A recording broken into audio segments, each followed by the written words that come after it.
Welcome to Films and Stuff with your hosts, Pete Mitchell and Ethan Hunt. Hey everybody, welcome back to Films and Stuff. I'm Ethan, joined by Pete. What's up, Pete? Not much, buddy. How are you? I'm great. What do we have to talk about today?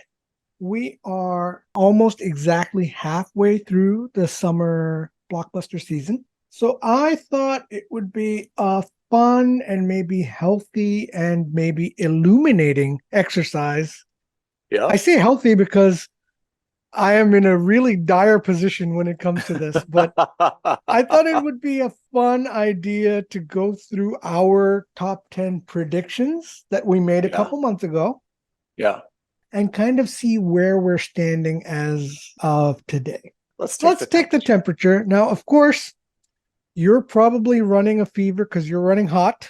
True. And I've got a cold because I am really, like last summer, I was 10 for 10 with predictions. And I think I was like 7 for 10 on placement.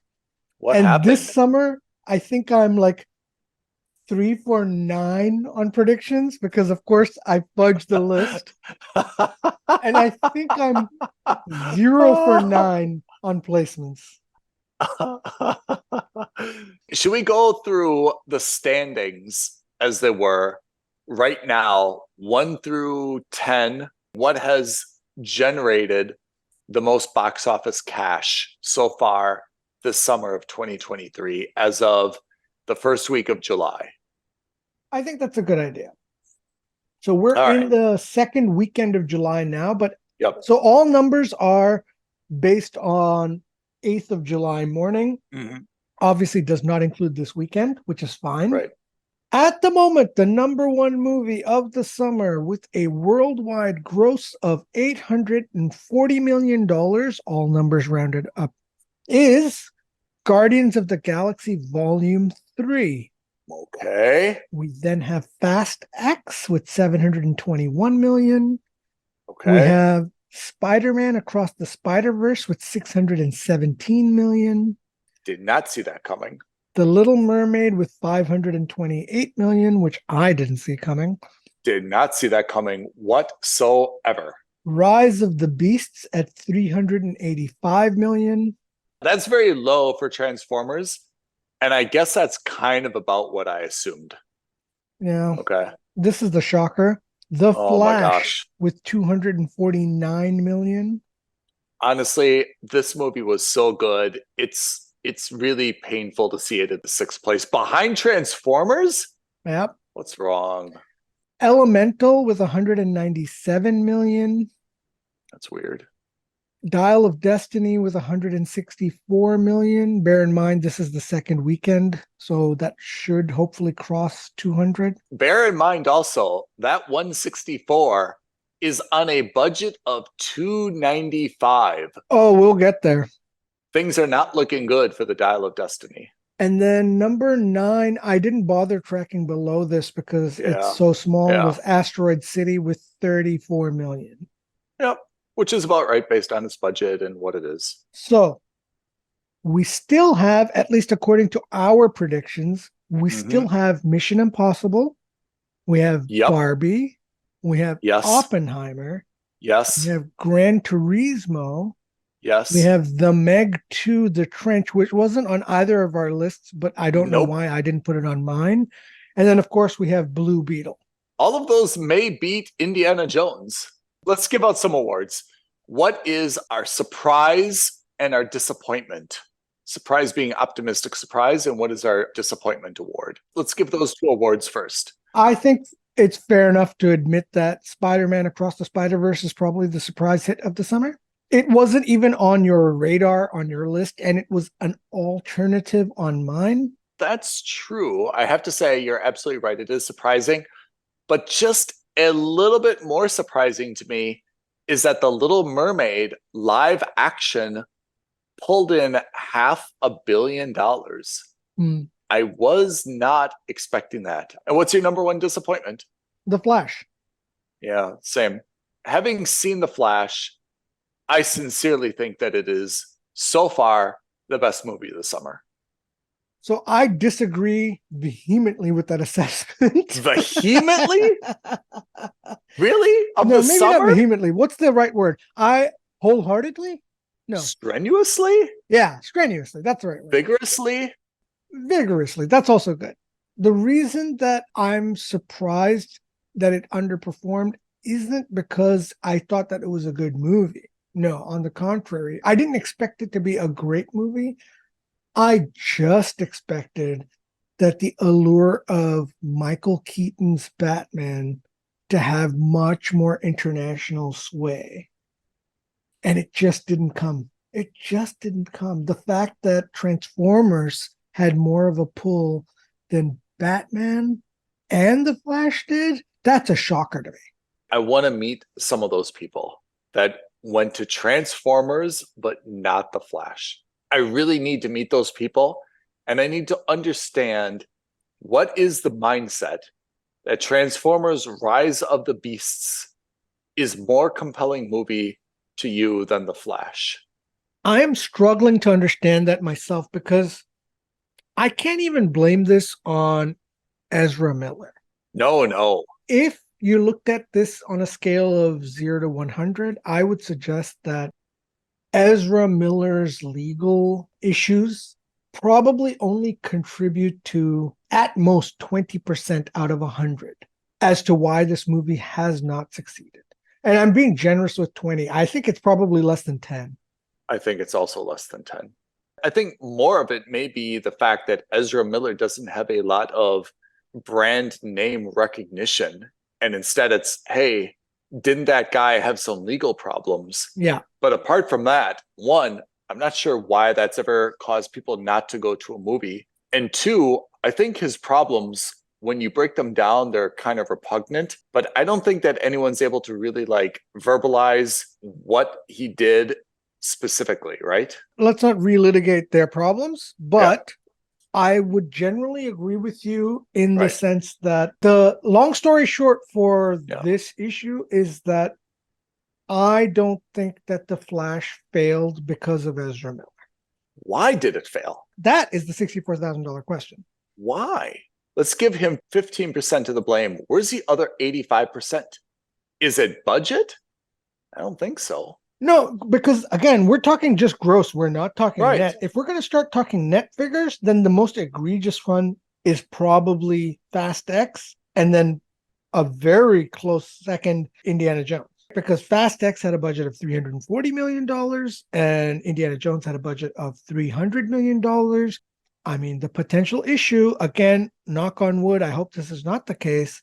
Mission Impossible, budget of $290 million, which means that you need to make $800 million plus minus to really look at break even. Let's say $700 million for break even.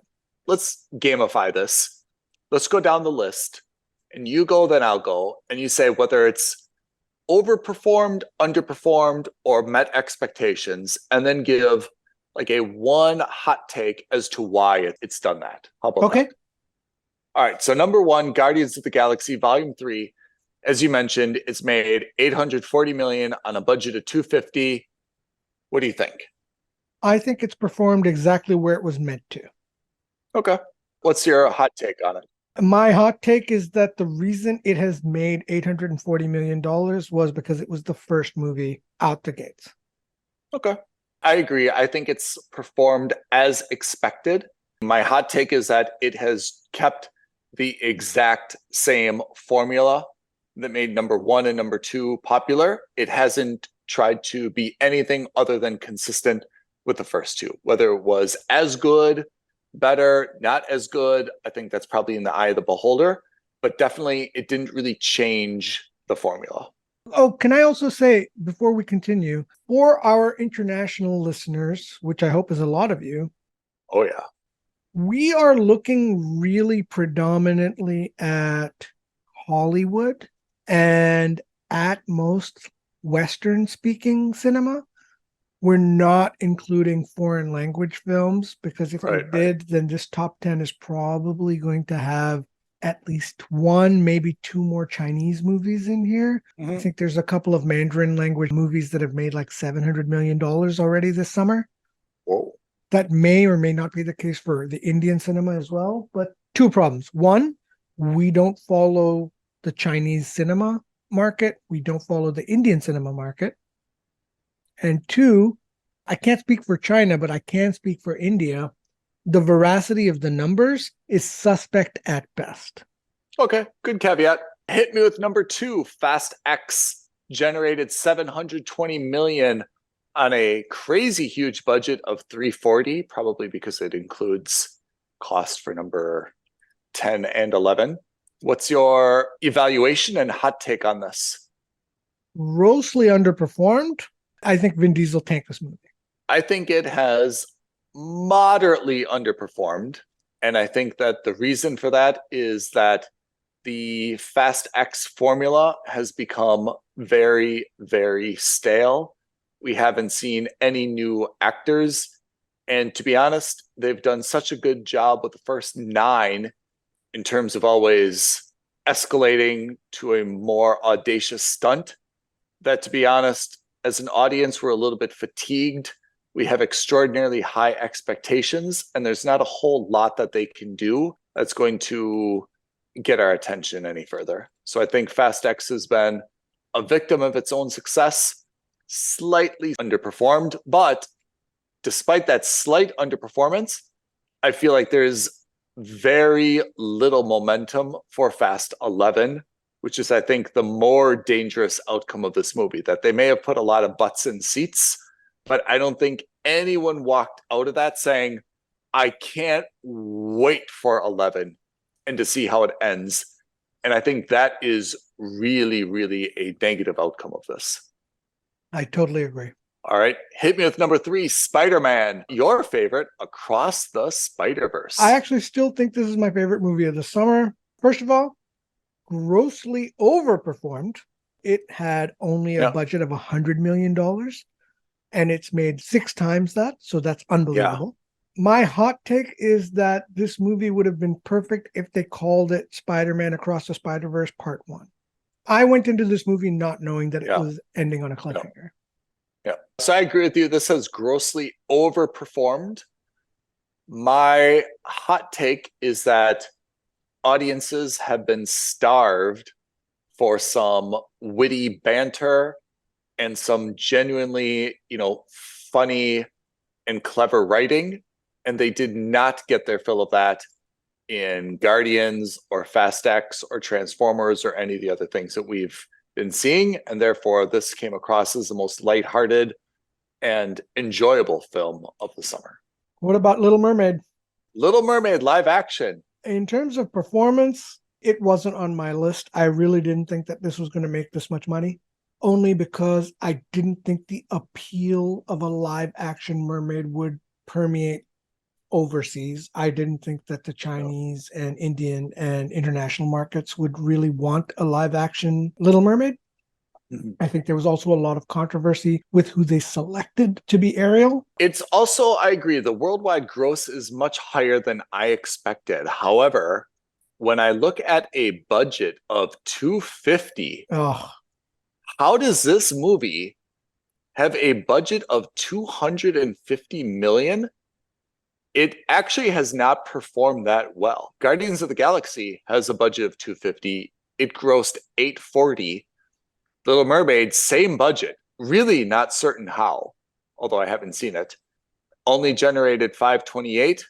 So I would say it's performed better than I expected, but internally, this is not viewed as a raging success. All right, we're at number 5, rounding out the top 5, Transformers Rise of the Beasts. It's generated $384 on a budget of $195. Pete, what's your take? So in terms of placement, I think that sounds about right. We both thought it would be around number 6. And at this stage, it's at number 5. It's very well likely to be pushed down to number 6 by at least 1 or 2 of those other movies that we've already mentioned. So I think in terms of expectations, it's right on where we expected it to be. I agree with you. It's right on expectations. I have 2 hot takes. My first one is that this was just an absolutely miserable film. I cannot imagine after this performance that there's going to be any momentum for having another Transformers movie. My second hot take is that this movie cost $195, which given the amount of CGI is probably understandable. But I go back to my prior comment. How did The Little Mermaid cost $250? $55 million is not a small thing. You're telling me that The Little Mermaid cost 25% more than Transformers? And no locations. They didn't fly to Istanbul. They didn't fly to Milan. They didn't fly to Buenos Aires, right? There's no locations. I think that is absolutely shocking. Appallingly high number for stars also. It's not like this is star-studded cast where they had to pay all 6 of the Guardians, to come back. I'm really shocked by that number, I have to say. I digress. Number 6, I say this with a heavy heart. The Flash generated, let's round up to 250 million on a 200 million budget. Pete, you want to read the postmortem? Yeah, I mean, what else can we say about this movie? It was average at best in terms of critical reviews. I know I slammed it. I know you loved it. Loved it. The nostalgia I think they were hoping to hit didn't land. I agree. I think it has underperformed my expectations. And my hot take is that I am completely flummoxed as to why this has performed as poorly as it did. I understand your point about why the emotion didn't hit as hard, but I'm really not clear why it didn't drive enough people to initially see it and rate it low. It just didn't get enough butts in seats. I'm really, really shocked it performed so poorly. I don't have an answer. Yeah. I genuinely don't have an answer. I don't understand. Like, I can understand that it didn't perform very well in North America, but I would have thought with all the CGI, with all the action sequences, with recognizable stars, I would have thought that it would have been a no-brainer everywhere else. I kind of thought it would be at 550 million, and everyone would be like, well, that's a little bit disappointing, but, under the circumstances, not so bad. I think 250 is very, very disappointing to Warner. I thought this was going to be $1 billion movie. It was my number one movie. I thought this was going to be the $1 billion movie of the summer based on my entire list. Yeah. I always said that if Fast X makes $1 billion, then the Flash and Guardians are going to make $1 billion too. Yep. Fast X didn't even come close, but Guardians did. So I said, oh, okay, maybe that's going to be the line in the sand. I was wholeheartedly expecting to say that, all right, Guardians made 900 or close to 900. Yeah. So maybe Flash just approaches or at least kisses $1 billion. It didn't even come close to that. Oh my God. Yeah. Disappointing. I mean, a real shocker, actually, a real kick in the teeth. Continuing on that theme, my friend, if you have any teeth left, number 7, Elemental comes in, let's just round it up, 200 million on a budget of 200 million. What's your take here? Money-wise, the take is that every studio on this list needs Ethan and Pete to become their common sense and fiscal auditors immediately, with the exception of Sony Spider-Verse and to a very limited extent, Disney's Guardians of the Galaxy. Yeah. I have predicted that every movie so far has lost money. Guardians, by the way, I believe is profitable, but I think that profitability margin is very thin. I think that it's very thin. When it comes to Elemental, in terms of placement, I think it's going to end up close to where we had predicted. I put it on my list. It's not even on your list. I put it at number 9. I think it's going to come around there. There's a small chance it gets knocked out of the top 10 if Oppenheimer and Blue Beetle perform very well, or if Barbie and Blue Beetle perform very well. I don't expect both Barbie and Oppenheimer to be like top 10s. I just don't see it. I'm not saying it's not possible. I just don't see both of them. Yeah. this is going to be a recurring theme for all the movies we talk about, but like this is fiscally absurd what they're doing. This is not just irresponsible, it's almost criminal what they're doing with these movies. Whoa, big words. Elemental, to be honest, it kind of met my expectations. I wasn't expecting much. My hot take is there doesn't seem to be anything remarkable about this film to drive, any particular age group to see it. It's not a known IP. It doesn't really, I don't know anything about the story. I don't think it's been promoted properly. There's nothing compelling about this. Right. All right, let's get into it. Here it comes. Indiana Jones and the Dial of Destiny, pulling in a massive 164 on a really massive 295 budget. Pete, what in the F has happened here? Yeah, this is a colossal letdown. So at the moment, Indy is exactly where I placed it. I placed it at 8th place. This has come in at 8th place. You had Indy much higher at 5th place. Oh my gosh, did I really? Yeah. I think that at this point, idiot. No, you're not, because I think you and I both had the same mindset that it would do very well, but I think that we also expected other movies to do better. Yeah. That hasn't panned out, one. And halfway through, we still have like 3 movies that could theoretically come up on this list, in which case both of us are going to be out because, Indy's going to fall off my list. Well, I guess Indiana Jones is very disappointing. My hot take, to the extent that it's hot, is that having seen this movie, it's right where it should be. Prior to seeing the movie, I did have good expectations for it, but having seen it, I absolutely agree with where it is right now. That's the top 8. Yeah. Should we go through the others and kind of give a projection where we see them? Just the one last thing. So you had at your number 10 Asteroid City. At the moment, it's exactly where you'd want it to be. It's at number 9. Yeah. But small. I sneakingly suspect that with a worldwide gross of only $34 million, I'm pretty sure it's going to get knocked out. Yeah, I agree. Especially when you look at, okay, there's 6 things that are coming up that we need to talk about. 6 movies, right? Mission Impossible, Barbie, Oppenheimer, Gran Turismo, The Meg 2, Blue Beetle. Let's go through those one by one and note a few things first of all. All of these have budgets at about 100 million, except the Meg, which is somehow 175. So let's keep that in mind. This is a different class. Mission Impossible Dead Man's Reckoning Part 1. Pete, where do you see this ending up? So I had this as my number 4 movie of the summer. You had it as your number 1. I think this is going to be the number 1 movie of the summer. I concur. Number 1. Boom. I think based on the fact that everyone else has underperformed so horrendously. Oh, yeah. And I think that based on the other movies that are left on the slate to be released, I don't see Barbie or Oppenheimer or Blue Beetle or any of the others beating Tom Cruise in the box office. I just don't. And they could be fabulous movies. They could all be must-watches in the cinema.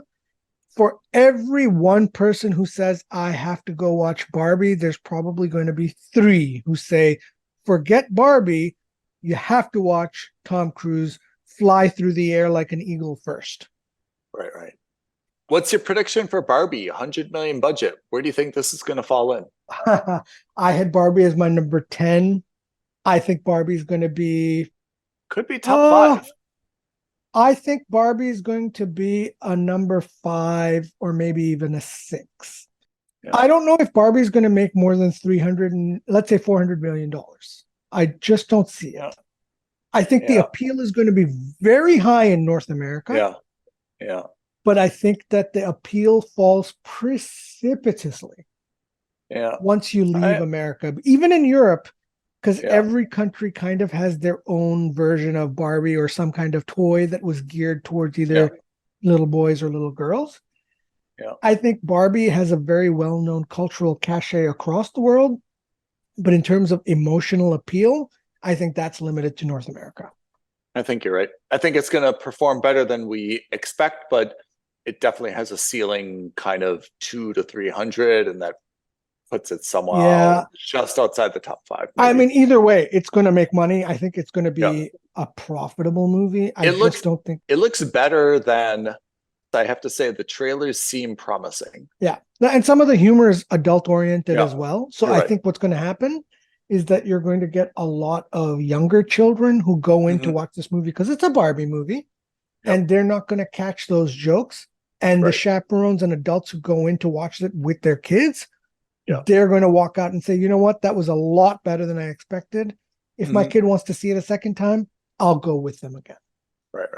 Okay, big one. Christopher Nolan's Oppenheimer, 100 million budget. Where do you see this? I think it's going to make the list as well. I initially thought that it wasn't going to make the top 10. I thought it would come close, but I think given the failures of everybody else at the box office, Christopher Nolan movies typically have a similar to Wes Anderson and his movies. I just think that his appeal is slightly wider. I think that it gets a little hurt because it's an R-rated film. So because of that, I imagine your appeal gets a little bit lost in terms of widespread appeal. But I still think that it's going to make the top 10. The one thing holding back Oppenheimer, I think, is that he's not like a household name. There's a new Christopher Nolan movie out. Oh, cool. Which one? Oppenheimer. What is that? Or who is that, right? Oh, it's the guy who did this, right? The name recognition is not that high, Yeah. I think Barbie, Oppenheimer are going to be kind of battling for that 6-7 spot, right? I still think Oppenheimer is going to be less than Barbie. I think Barbie, if Barbie is 6, I would imagine Oppenheimer is going to be like an 8 or a 9. I don't see them coming close to Barbie. I think, or I imagine that there's going to be a gulf of at least $50 million. And that purely comes down to the fact that it's an R-rated movie. That's going to cause Christopher Nolan some sleepless nights to know they lost out to a Barbie movie. What about Gran Turismo for you? To be honest, I haven't really seen anything about it, actually. I saw one trailer. Same. So I have to say, for it to really break into the top 10, I need a little bit more buzz. Right now, I haven't really gotten enough to have a sense. I think I put it maybe as top 10, or maybe I put it as an alternate. It's one of your alternates, yeah. Barely breaking the top 10 at this point. Jason Statham, The Meg 2. What do you think? I think this is going to be a top 10 movie. And I think it's going to be a top 10 movie because of China. Because the first movie had a strong Chinese presence in the main cast. The first one also had a lot of action sequences that took place off the coast of China. Okay. I have to say, I don't really feel a demand for The Meg 2. But all of these types of movies generally do relatively well. It probably seems like it's going to crack the top 10 for sure. Yeah. And this is the big one. This is the biggest question mark. Blue Beetle. This is the biggest question mark, and not for the reason you'd think. What's the reason I would think? Because it's the first Latin superhero? I would think that the thing against it is that Blue Beetle is not widely known as a superhero. Like, definitely in terms of brand recognition below the Flash, Yeah. But the movie actually looks, from the trailers, it seems to have a lot of that Ant-Man to it. Energy. Yeah, Shazam 1, Ant-Man energy in it. It looks like it could be pretty good, but when I look at how poorly the Flash has performed. So let me counter that with why I think it's actually going to do better than you and I have both placed. So we've both placed this movie at number 7. Yeah. So 2 things. One, the more obvious reason is that it's the first Latin superhero. So I expect there to be a strong Latin push to see this movie. That's the first. Makes sense. But the most important reason is James Gunn confirmed that Blue Beetle is going to be the first superhero in the DC universe. Oh, really? He confirmed that Blue Beetle is a part of the new DC universe. Do you think that impacts box office? I think it strongly impacts, because anyone who's got a vested interest in watching a DC universe with James Gunn will make sure they watch this movie so that they're in on it from the ground floor. I disagree with you. I'll tell you why I disagree with you. Let's talk about me and you as very dedicated cinema watchers, right? Yep. James Gunn makes that announcement.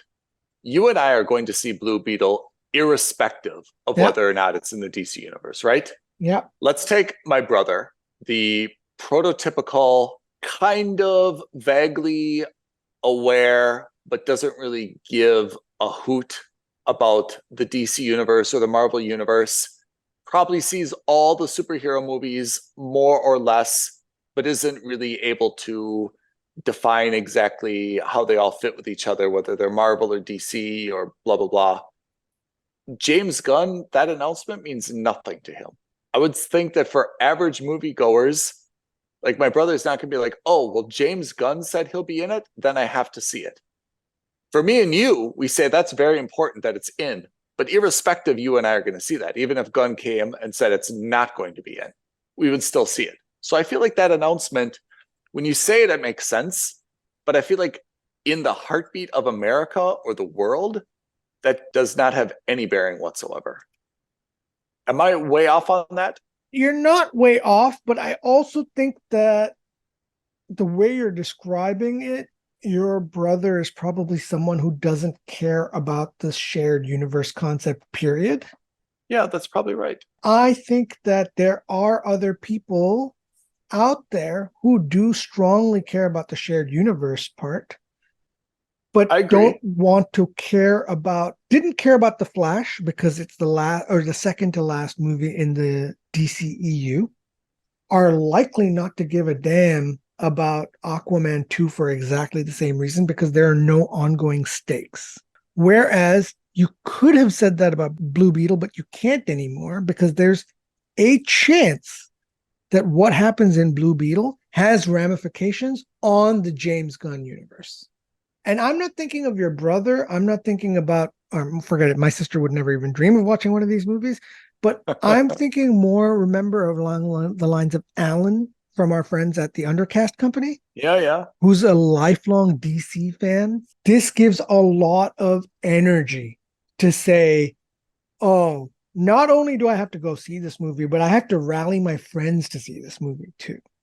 So that's my feeling. I'm not saying that that's what's going to happen, but I'm just saying I think that by James Gunn publicly saying that the Blue Beetle is the first official character in the new DC universe, it adds a lot of credibility to that character. I don't know, literally and, metaphorically throwing my hands up in the air. So that is not our top 10 list. It is a breakdown of the top 10 box office performers so far this summer. You're probably at like a B, and I'm probably at like a C plus or maybe a B minus at best. And that is not because you've chosen poorly or I've chosen poorly. I think 90% of that grade value is coming because of the fact that the cinema has just underperformed so grossly. It's a very unexpected result from these films. Some of them dramatically unexpected, some of them in a more minor way unexpected. I guess that's kind of the fun of it. Mission Impossible is going to have a huge impact on the top. Barbie, Oppenheimer, The Meg are probably going to impact the bottom 5. Like, I think that's kind of what we're looking at right now. Yeah, I would agree with that assessment. I think you're absolutely right. Blue Beetle, I think, is the biggest question mark. I'm excited for Mission Impossible coming out this week. That will have big, big ramifications for the top of our list. Everything else, one by one, we'll have to wait for it. Barbie coming out in 2 weeks. Oppenheimer in 2 weeks. It's going to be, still got a lot of time in the summer yet. Yeah. What do you think of our top 10 list? More importantly, where do you think these movies are going to rank? Where do you see Mission Impossible coming in? Where do you see Oppenheimer coming in? Where do you see Barbie coming in? Are you as shocked as we are that The Flash plummeted so fast down this list? Reach out to us. Let us know. You can tweet at us at FNS Podcast. You can DM us on Instagram at Films and Stuff Podcast. You can email us aloha@filmsandstuffpodcast.com. But as always, the best and easiest thing to do is to like this video, subscribe to our channel, and leave a comment. We'll get back to you immediately. And I guess soon we'll have a Threads account as well. That's right. We're going to have a Threads account too as soon as they kind of sort themselves out. Lawsuit from Elon Musk notwithstanding. Indeed. In any case, thank you, Ethan. Pete, always a pleasure. I love going through top 10 lists at the beginning of the summer, now at the middle of the summer, and we will definitely do it once more at the end of the summer. That's right. All right, everyone. Thanks for tuning in. Have a great day ahead and a great week ahead. Thanks, everyone. Bye now. Thank you for listening to another episode of Films and Stuff. If you haven't already, please subscribe and review on Apple Podcasts, Spotify, or wherever podcasts are downloaded. Films and Stuff. There is no substitute.